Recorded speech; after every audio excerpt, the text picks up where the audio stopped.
Hello, welcome back to Gulotta Studios. We're back here with this little graffiti looking piece. Part of it was started by a student of mine, and this was also part of last week's YouTube video. I'm going to finish it today. Today's finishing day for this painting. Very excited. It's always exciting when I'm going to finish a painting. I love finishing paintings here at the studio. So I've got most of it in. I just have to work on these little sections here, and there's some detail work that I also want to do. What I've got for today, usually you would think that a finishing day would require very small brushes, but not today. Today I'm using a fan brush right here. I'm using a flat, and I'm using a bristle. These are all bristles. This is a filbert, sorry, and they're all bristle brushes, and they're larger. They're larger brushes because on this particular piece, the finishing touches are broader strokes. So let's see how that works out. I'm going to start with my bristle filbert, and what I'm going to do is I'm going to go into some yellow. And again, these are all Old Holland colors. I love working with Old Holland colors. And I just want to put in just the suggestion of some color here, kind of like there was there. There we go. I'm just gonna put that in like that. There. And now this guy's got that all set. I'm going to do the same thing with this one. I'm going to come around, see, just a nice, easy circle. There we go. Yeah, making noises too.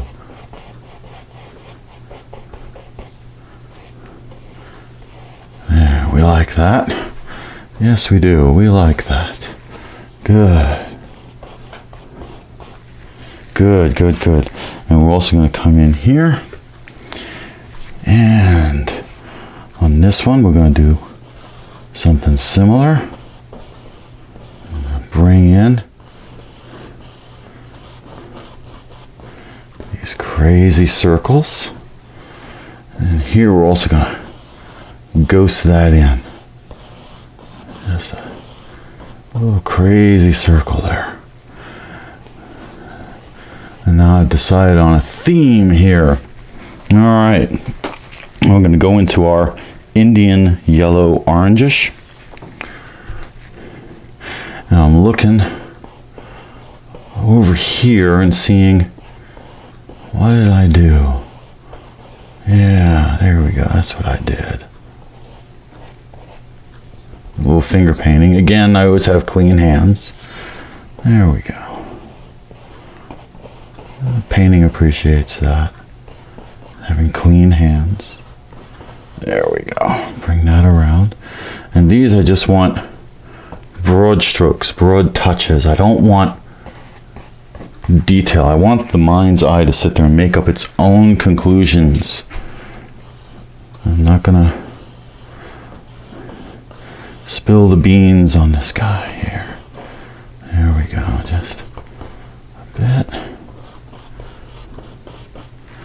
There we go. And now, right in here, bring that in and around. About. There we go. All right. Now, I want to get some other bits of color in.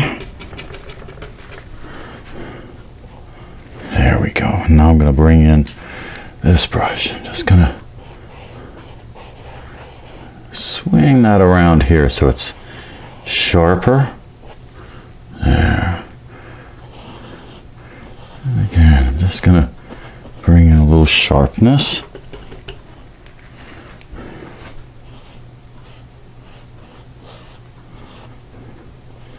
Yeah, more finger painting. Nice thing with a rough work like this. I don't mean rough as in rough in concept, but rough in technical style, is that you can really play play. Whatever works. You know, some things are a little fussier about it. There we go. And right here, I'm just going to bring that out and about. Just get that in just a little bit further. There we go. And bring in this one just a bit. Now it's holding these things. Ooh, there we go. All right, that looks good. Now I'm going to put this brush down because I don't need it at the moment. This one I'm just going to wipe off on a cloth. And I'm going to go into some dark blues. Last time I said I wanted to reintroduce some of these blues back into prominence. So that's part of what I'm doing today, is I'm bringing some of these blues back. Bring back the blues. There we go. And I'm going to do it both directly, like you see here, and I'm also going to do it kind of indirectly, like that. Almost like I'm dirtying this up, which in a way is what I'm doing. I'm making a mess. Oh my goodness. Such a mess. But I really wanted to get these blues back here. There we go. That's much better. Yeah. All right. Of course, the best way to see a painting is to see one live and in person. You know, the camera does an okay job, but I don't think a camera can really capture what's in here because it's all, none of it is pigment based, whereas the colors that you see with your eyes are pigment based. It's very hard for a machine to have the purity of a cobalt blue, the vibrancy and the different kinds of light that strikes it. Is really something to behold. So, you know, when you get a chance to go to an art museum, you want to see some good colors. You want to see some good colors. You go to an art museum, you check it out. Go to a gallery, check out some colors. Take a look at what the actual pigment looks like. And you see the brush strokes. You know, see everything that's coming out of this. Yeah, there we go. Yeah, we like that. All right, I'm gonna bring this in. Again, some more of this blue. So now we've got our blues reintroduced. Now I'm going to go for a brighter blue, a lighter blue. Bring some light into this crazy thing. And again, I'm just going to gloss over the surface of some of it. There are some parts I want to really feature, and then there are other parts I just want peeking through. There we go.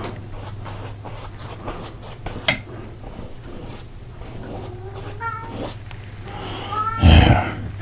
And here the bold stroke is king.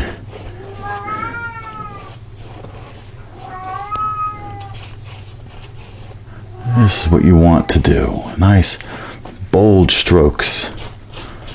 Yeah. Especially with work like this, you need a bold arm. Without that, it's never going to quite look right.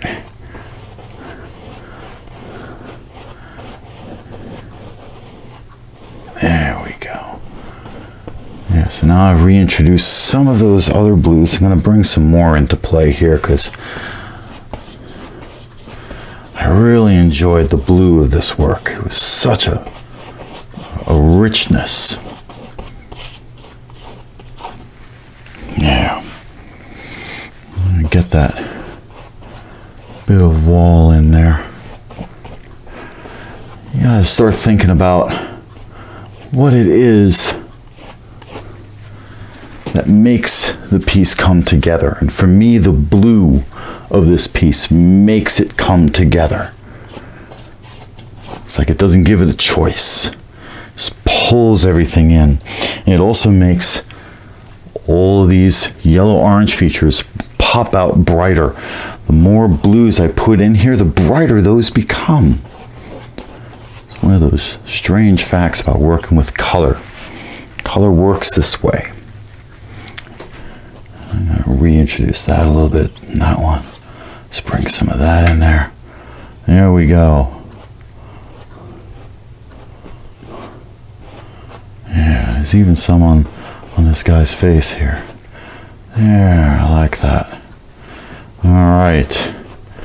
Now, this is a very interesting little piece to work on. It's not my usual, though I have been quite inspired by working on this, and I may make more in the future. And if you'd like to see that, please let me know. Drop me a line at gulottastudios.com. Would love to hear from you. You can check me out on Facebook, Facebook.com/David Gulotta, or take a look at my Patreon page, Patreon/Gulotta Studios. Wherever Gulotta Studios is, that's where I am. So if there's something you want to see, something you'd like to learn, or even just some helpful suggestions, I'm all ears. I'm all ready to listen and learn. This whole thing has been a very new venture for me, being on YouTube, being so public about how I create my work. I think that's where people are really interested. People want to know, how is this done? How do you make things like this? How does it happen? Well, now you get to see it live, which is fantastic. I like seeing other artists doing work as well online. There's some really good stuff out there. I've been very pleased to see, certainly more interesting than half the stuff I've seen the galleries carry. And yeah, I know I pick on the galleries a lot. Ooh, look at that bright green there. And that's from tapping in just some yellow right onto the edge of the brush that already had the blue on there. And you got this great green going on here. And that's another color I want to bring out just a bit more. Some of that crazy green. Yeah. A crazy green. There we go. Now it's got greens and blues all over here. Good. There. All right, that's tapped in. All right, now I'm going to put that brush down. Nice thing about oil paints is that I can actually clean them off later on when I'm done here. They're not going to dry on the brush. It'll take days for them to dry, especially with the mediums that I use. I'm going to carefully wipe my fingers off here on a rag, because I always get paint on my fingers. I like to finger paint a lot. Now I'm going to take my fan brush, and there's all these bumpy textures here. I'm just going to tip paint just onto, let me see, on the edge of the brush. I'm going to find it. There we go. Just on the edge there. Hey? Right there. Just on the edge. And I'm going to very lightly, very lightly, whisper light, drag some of that white into place. And just let some of the surface textures come out. There we go. Just to get some of these little textures in. I'm going to dip it back into the white.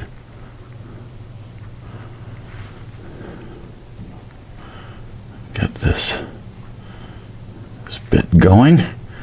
Almost looks like a plaster poking through from underneath, which is exactly what I'm wanting. I'm wanting that look of worn plaster. In fact, I'm going to put more of that here in this section. I'm going to flip the brush over and just very lightly bring in some bumpy whites there. It looks like ground up bits of plaster. Do that here. And of course here. And this separates these corner pieces from the rest. Now they look a little different. Because it's lighter, it looks like it's more in front of everything else, which is again what I'm wanting to do here. There we go. I'm just gonna bring in all this texture. Just wiggling the brush a little bit. It always helps with this. There. There. Now it looks like this whole other piece has come in. I'm getting details without going crazy getting details, which is what I was hoping. And the painting is nice and dry. It's been about a week since our last little journey together, and that's given the painting a time to set, if not completely dry. It's not completely dry. It's very hard for oil paints to dry. They don't dry quickly. Some people don't like that about oils. I think it's one of their charms, and for me it's very useful. I like utilizing the fact that it doesn't dry quickly and it takes its time, because with that comes the ability to continue to work and blend. And if I have to wait for a layer to dry a bit more, that's okay, you know. That's all right. I got the time. You know, hopefully, we all hope we have extra time to get our work done, to do what needs to be done. There's a bit of blue there, which is good. Adds a little more depth to the piece. There, just very lightly. And this way I'm not dragging any paint. I'm not wiping it down or anything. All I'm doing is putting in little details just on the surface of the painting so that it has more of a wall feel to it rather than a canvas feel to it. The textures make it questionable as to what this painting is made of, which is what I love to do. I like to also make a faux wood grain. It's one of my favorite things. I love doing that. It's crazy. It's a pain, but the effect is really worth it. I love doing that kind of stuff, you know. And this is very similar. I'm trying to make this look like old concrete that's been painted over and over and over, where they tried to repair pieces and that didn't work, where they tried to scrub away the graffiti but it still bleeds through, bleeds true. You still see it and it's still there. I'm just pushing this back a bit, making it look worn and old, like too many people have leaned on it, you know. Or it's been scraped, you know, who knows, maybe a vending cart went by and scraped part of it. Why don't we do that? There we go, nice scrape. There. We've got a nice scrape going there. There.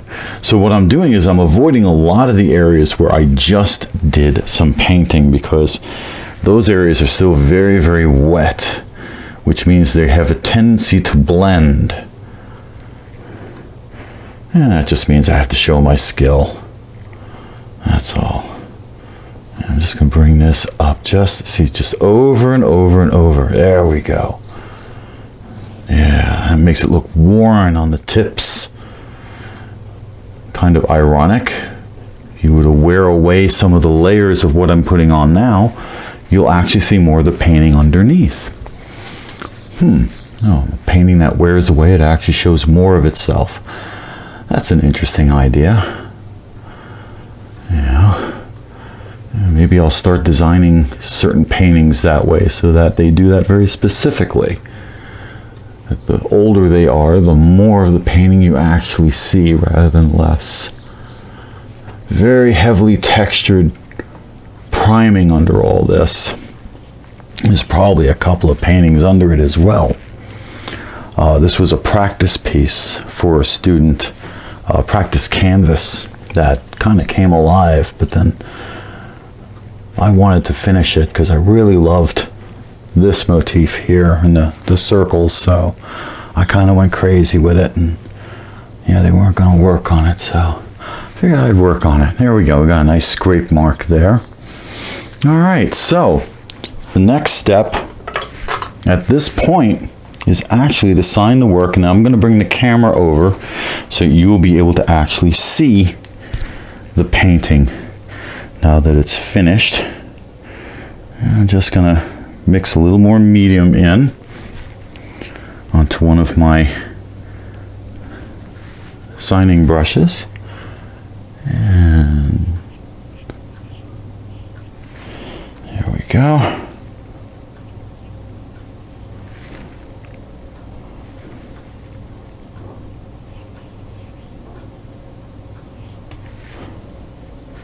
And then date it. Now I'm going to go into this and do the same thing. Go into another color and sign it again.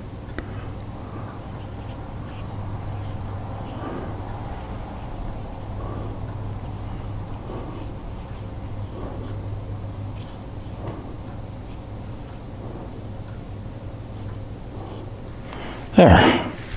Signed. This is now a finished work. So I'm going to let me wipe off my hands, otherwise I'll get blue all over the camera. Not good. So what I'm going to do is I'm going to bring the camera over so you can see the finished results. And here we go. There's our face. Yeah, there's all these. Yeah, there's his hands holding things.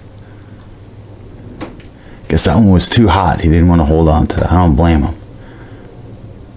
Yeah, he's holding on. Now, what I want to do is I want to get a little closer so you can see some of the textures here. You can see how some of these were pulled in, teased out.